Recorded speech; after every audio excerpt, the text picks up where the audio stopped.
BBC Nepali सेवाको साँझ पखबाट शरद गेसीको नमस्कार। आज कार्यक्रममा भारतले दोहोर्यायो नेपालमा नयाँ बनेको वाम बहुल सरकारसँग मिलेर काम गर्ने चाहना। नेपाल मामिलाका एक जानकार भन्छन्, मलाई लाग्छ यो नयाँ सरकार चीन परस्त होइन, यो सन्तुलित हुनुपर्छ। पासपोर्ट लिने भिड हटाउने उपायबारे राजधानी विभागका महानिर्देशक भन्छन्, अर्जेन्ट पर्नेहरूलाई मात्र हो खासमा हामीले दूरत्व सेवाको कन्सेप्ट ल्याएको। सेवाग्राहीहरूले अलिकति प्लान गर्न सक्नुभयो भने जिल्लाबाटै सेवा लिन सजिलो हो। र रुसद्वारा युक्रेनका विभिन्न शहरमा गैर सैनिक पूर्वाधारमा श्रृङ्खलाबद्ध क्षेप्यास्त्र हमला। तर सबभन्दा पहिले आजका प्रमुख विश्व समाचार। गनी अन्सारीबाट समाचार सुन्नुहोस्। रुसले युक्रेनमाथि गत फेब्रुअरीमा आक्रमण थाले यताकै सबैभन्दा ठूलो क्षेप्यास्त्र हमलाहरू गरेको युक्रेनी सरकारले जनाएको छ। राजधानी कियव सहित थुप्रै शहरमा दर्जनौं क्षेप्यास्त्रहरू प्रहार गरिएको छ। कियवमा बिजुली आपूर्ति अवरुद्ध भएको छ भने हमलामा परि घाइते भएका 3 जनालाई अस्पताल भर्ना गरिएको छ। कियवबाट संवाददाता ह्युगो बसेगा भन्छन्, करिब 5 घण्टासम्म सिङ्गो देश सतर्क अवस्थामा थियो। युक्रेनी हवाई फौजका अनुसार हवाई तथा पानी जहाजबाट क्षेप्यास्त्रहरू प्रहार गरिएको र सबै क्षेत्रका शहरलाई निशाना बनाइएको थियो। संवाददाता ह्युगो बसेगा। बमबारीका कारण पश्चिमी शहर लभिभमा 90% बिजुली आपूर्ति बन्द भएको त्यहाँका मेयरले बताएका छन्। दक्षिणतर्फ ओडेसामा र पूर्वोत्तर खार्किभमा पनि विस्फोटहरू भएका छन्। बेलारुसी भूभागमा एउटा युक्रेनी एन्टी एयरक्राफ्ट क्षेप्यास्त्रलाई खसालिएको त्यहाँको रक्षा मन्त्रालयले जनाएको छ। S-300 रकेटलाई आफ्नो हवाई प्रतिरक्षा प्रणालीले खसालेको हो अथवा त्यो भूलवश प्रहार गरिएको थियो भन्ने बारे अनुसन्धान भइरहेको छ। यसअघि युक्रेनी सेनाका एक प्रवक्ताले मस्कोद्वारा S-300 रकेट सहित कम्तीमा 60 वटा क्षेप्यास्त्र प्रहार गरिएको बताएका थिए। उत्तर पश्चिमी क्याम्बोडिया स्थित एउटा कसिनो होटलमा भीषण आगलागी हुँदा 19 जनाको ज्यान गएको छ। विशाल भवनमा खोजी कार्य अझै जारी रहेकोले मृतकको संख्या बढ्न सक्ने अधिकारीहरूको अनुमान छ। 30 जना जति अझै हराइरहेका छन्।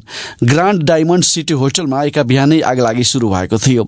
जलिरहेको भवनका झ्यालबाट कतिपय मानिसले हाम फालिरहेको भिडियो फुटेजमा देखिन्छ। घाइतेमध्ये धेरैको अवस्था गम्भीर रहेको बताइएको छ।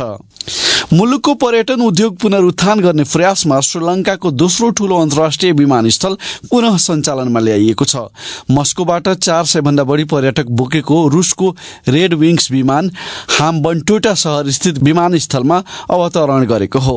2 वर्षभन्दा अगाडि कोभिड महामारीको सुरुवाततिर त्यहाँबाट अन्तर्राष्ट्रिय उडानहरू बन्द गरिएको थियो। आफ्नो इतिहासकै गम्भीर आर्थिक संकटबाट गुज्रिरहेको श्रीलंकामा खाद्यान्न तथा इन्धनको व्यापक अभाव देखिएको छ। र उज्बेकिस्तानको स्वास्थ्य मन्त्रालयले एउटा भारतीय कम्पनीले उत्पादन गरेको खोकीको औषधि सेवन गर्दा आफ्नो देशमा 18 बालबालिकाको मृत्यु भएको जनाएको छ। मन्त्रालयका अनुसार प्रारम्भिक परीक्षणमा मेरियन बायोटेकद्वारा उत्पादित कफ सिरपको एउटा ब्याचमा इथाइलिन ग्लाइकोल नामक विषाक्त पदार्थ रहेको पाइएको हो। बालबालिकालाई चिकित्सकीय परामर्श बिना डोक-1 म्याक्स नामक सिरप खान दिइएको बताइएको छ। द गाम्बियामा बालबालिकाको मृत्युको घटनासँग अर्को भारतीय औषधि उत्पादन गर्ने कम्पनीको सम्बन्ध रहेको पाइएको केही सातापछि उज्बेकिस्तानले पनि उस्तै आरोप लगाएको हो। यो बीबीसी नेपाली सेवा हो।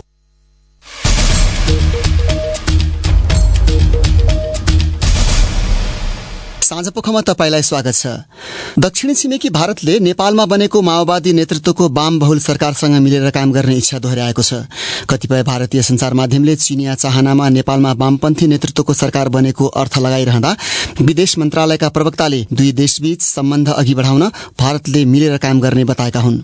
नेपाल मामिलाका एक भारतीय जानकारले बीबीसीसँग कुरा गर्दै प्रचण्ड नेतृत्वको वर्तमान सरकार चीन परस्त नभएको टिप्पणी गरे। एक रिपोर्ट।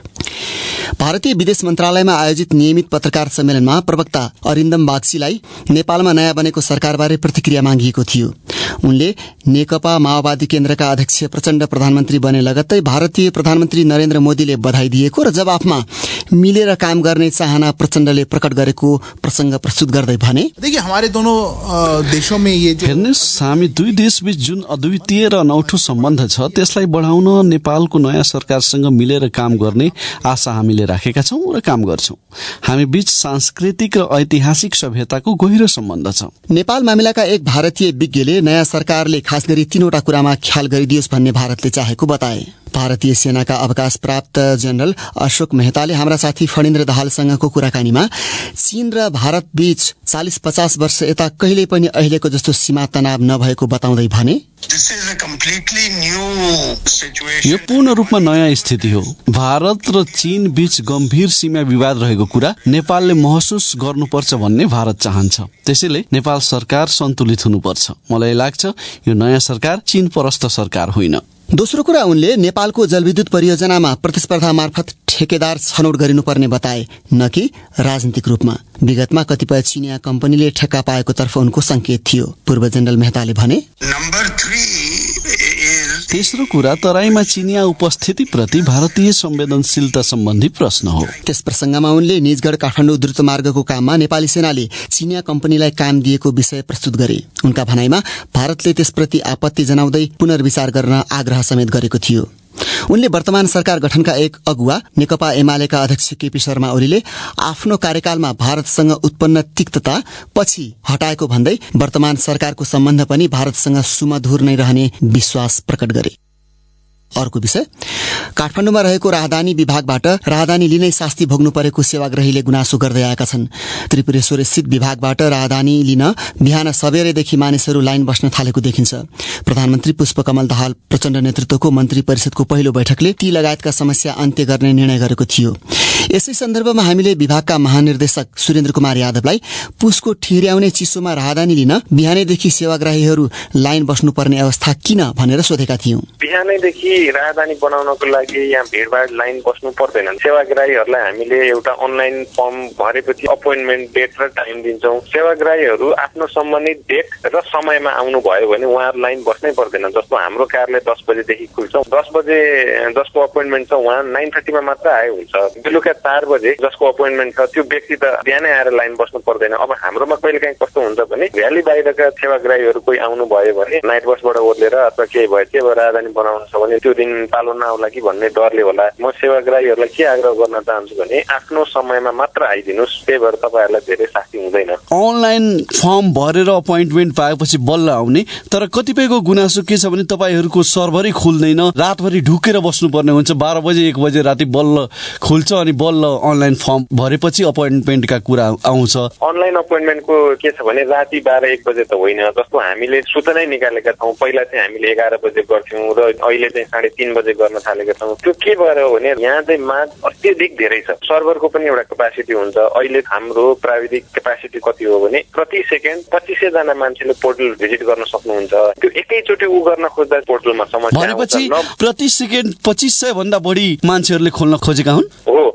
त्यो खोल्न खोजेपछि त्यसपछि त्यो हाई ट्राफिक भोल्युम एक्सपिरियन्स गरेछ भन्ने आउँछ। तर तपाईँले तुलनात्मक रूपमा हेर्नुभयो भने जस्तो सेवाग्राहीहरूले अरू जिल्लाको मात्र पाइरहेछ भन्नुको ऊ नै के हो भने अरू जिल्लाहरूमा चाप कम छ, उहाँहरूले अपोइन्टमेन्ट त्यो जिल्लाको चाहिँ पाउनुहुन्छ। तर धेरैजना सेवाग्राहीले के गर्नुहुन्छ भने अरू जिल्लाको फारम पनि भरिदिएर यहाँ आएर धरना दिएर होइन मलाई आजै चाहियो भोलि नै चाहियो भनेर ऊ गर्नुहुन्छ। देशभरि 94 वटा केन्द्रबाट हामीले यो सेवा दिँदै आएका छौँ।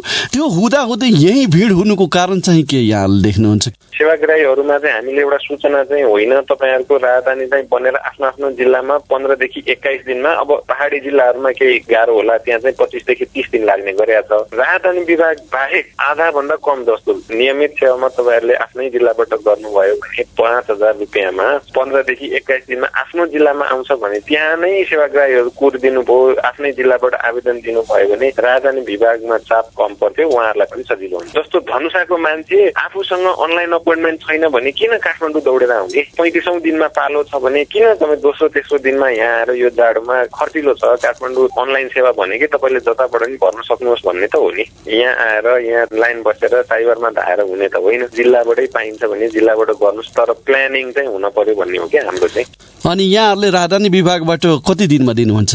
हामीले त 3 दिनमा दिन्छौँ। उहाँहरूले आएर फोटो खिचाइसकेपछिको 3 दिनभित्र उहाँहरूले पाउनु। यहीँनिर विभेद देखियो नि, काठमाडौँमा आयो भने मलाई 3 दिन हुन्छ भन्ने, जसलाई हतार छ त्यो 15 दिन वा 21 दिन किन बिताउनु भनेपछि यो 3 दिने व्यवस्थालाई जिल्लामा विस्तार गर्न सकिँदैन? यसका के अप्ठ्यारा छ के छ? होइन, यो प्राविधिक रूपले सकिँदैन। किनभने जिल्लाबाट आउने आवेदनहरू छपाई हुन केन्द्रमै आउनुपर्छ, यहाँबाट छपाई भएर डिस्प्याच गर्नुपर्छ। त्यही भएर हामीले त्यसलाई नियमित सेवा गरेर राजस्व पनि कम लिएको, द्रुत सेवा भनेको एकदमै अर्जेन्ट पर्नेहरूलाई मात्र हो खासमा हामीले द्रुत सेवाको कन्सेप्ट ल्याएको चाहिँ भनौँ न, जसको काठमाडौँ आउनुभयो भोलि पर्सिपल्ट फ्लाइट छ उहाँहरूले आफ्नो राजधानी हराउनु भयो त्यस्तो खालको पो अर्जेन्सी हुन्छ। जस्तै आउनुभयो अब कसैलाई मेडिकल इमर्जेन्सी परेर जानु पर्यो, कसैको बाहिर कोही आफन्तहरू दुर्घटना भयो के भयो तुरुन्त जानुपर्ने भयो, त्यस्तो खालको इमर्जेन्सीको कन्सेप्ट हामीले डिजाइन गरेर यो अर्जेन्ट सर्भिस गरेको हो। तर यहाँ चाहिँ कस्तो भयो नि, विभागले पनि अरू सेवा दिए जस्तो छिटो दिने सेवा भन्ने जस्तो मात्र बुझियो होइन, तर हामीले चाहिँ अर्जेन्ट परेको व्यक्तिहरूलाई दिने हो। नियमित सेवामा सेवाग्राहीहरूले प्लान गर्न सक्नुभयो होइन, मेरो 1 महिनामा विदेश जानु छ अथवा टोफेल आइएल्स पिटी दिनेहरूलाई त उहाँहरूलाई त 2-3 महिना अगाडिदेखि थाहा हुन्छ मैले टोफेलको डेट कहिले लिने हो। सेवाग्राहीहरूले अलिकति प्लान गर्न सक्नुभयो भने जिल्लाबाटै सेवा लिन सजिलो हो। अहिले राष्ट्रिय परिचय पत्र बनाएपछि बल्ल तपाईँहरूले पासपोर्ट बनाउनुहुन्छ, नागरिकतामा जे हुन्छ फेरि राष्ट्रिय परिचय पत्रमा त्यही गराउनु पर्यो, त्यही फोटोहरू त्यही विवरणहरू गएर तपाईँहरूलाई दिनु पर्यो। यो त सेवाग्राहीलाई तपाईँहरूले झुलाउने सकेसम्म शास्ति दिने भन्ने आरोप छ। जुन कुरा राष्ट्रिय परिचय पत्रको लागि मैले सबै दिइसके बायोमेट्रिक नि भइसक्यो भने त्यही कुरा किन प्रयोग गर्न सक्दैन राजधानी विभागले? कालान्तरमा गएर तपाईँहरूले भन्नुभएको जस्तो एकचोटि कसैले बायोमेट्रिक टेस्ट गरेर डेटा चाहिँ राखिसक्नु भएको छ भने त्यही डेटा सरकारको अरू सेवामा पनि युज गरियोस् भन्ने कन्सेप्ट नै के हो हाललाई। तर अर्को कुरा म तपाईँलाई भनिहालेँ, अहिले नै लिनुपर्ने अवस्था किन छ भने कोही मान्छेहरूसँग हामीले 2-3वटा नागरिकतासम्म फेला पारेका छौँ। कोही व्यक्तिले पहिला अरू नै नागरिकता बनाएर भनौँ न एउटा पासपोर्ट लिइसक्नु भएको छ र अहिले अर्को आएर उमेर घटाएर विवरण चेन्ज गरेर विद्युतीय राजधानी लिन खोज्नु भयो भने उहाँहरूको सिस्टममा म्याच देखिन्छ हो।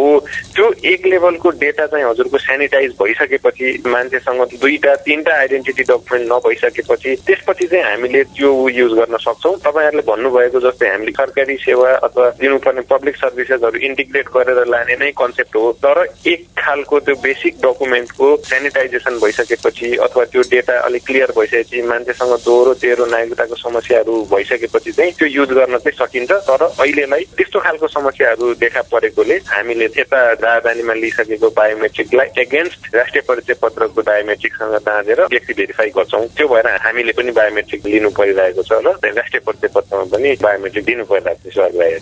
उनी थिए राजधानी विभागका महानिर्देशक सुरेन्द्र कुमार यादव हाम्रा साथी गनी अन्सारीसँग कुरा गर्दै। अन्त्यमा एउटा अन्तर्राष्ट्रिय विषय, रुसले युक्रेनका विभिन्न शहरमा गैर सैनिक पूर्वाधारलाई निशाना बनाई श्रृङ्खलाबद्ध क्षेप्यास्त्र आक्रमणहरू गरेको छ। अहिले त्यहाँ गत फेब्रुअरीमा युद्ध शुरू भए यताकै सबैभन्दा ठूलो बमबारी भएको बताइएको छ। बीबीसीका विवरणहरूमा आधारित रिपोर्ट स्वेच्छा राउतबाट। राजधानी कियवमा भएको विस्फोटपछि 1जना 14 वर्षीय किशोरी सहित कम्तीमा 3 जनालाई अस्पताल पुर्याइएको मेयर भिटाली क्लिच्कोले बताए। खार्किव, ओडेसा, लभिभ र जिटोमिर जस्ता शहरहरूमा पनि विस्फोटको आवाज सुनिएको थियो। युक्रेनी सेनाका अनुसार 69वटा क्षेप्यास्त्र प्रक्षेपण गरिएको थियो, जसमध्ये 54वटालाई हवाई प्रतिरक्षा मार्फत रोकिएको थियो। यसअघि राष्ट्रपतिका सल्लाहकार मिखाइलो पोडोल्याकले नागरिक पूर्वाधारमा 120 भन्दा बढी क्षेप्यास्त्र प्रहार गरिएको बताएका थिए। रुसको हवाई आक्रमण करिब 5 घण्टा निरन्तर चलेको थियो। युक्रेनी वायुसेनाका अनुसार रुसले देशमा क्रुज क्षेप्यास्त्रद्वारा फरक फरक दिशाबाट हवाई क्षेत्र र समुद्रमा प्रहार गरेको थियो। ब्रिगेडियर जनरल ओलेक्सी होमरोभले कार्यवाही सम्बन्धी जानकारी दिने क्रममा रुसी आक्रमणहरू देशभरका ऊर्जा पूर्वाधारहरूमा लक्षित रहेको बताए। उक्त शहरमा मात्रै हवाई प्रतिरक्षाद्वारा 16वटा क्षेप्यास्त्रहरू नष्ट गरिएको बताए। कियवले हाल पश्चिमी नेताहरू समक्ष थप हवाई प्रतिरक्षा उपलब्ध गराउन आग्रह गरेको छ। सन् 2023मा शान्ति वार्ता शुरू गर्न सकिने युक्रेनको सुझावलाई क्रेमलिनले अस्वीकार गरेको केही घण्टापछि बिहिबारको आक्रमण शुरू भएको हो।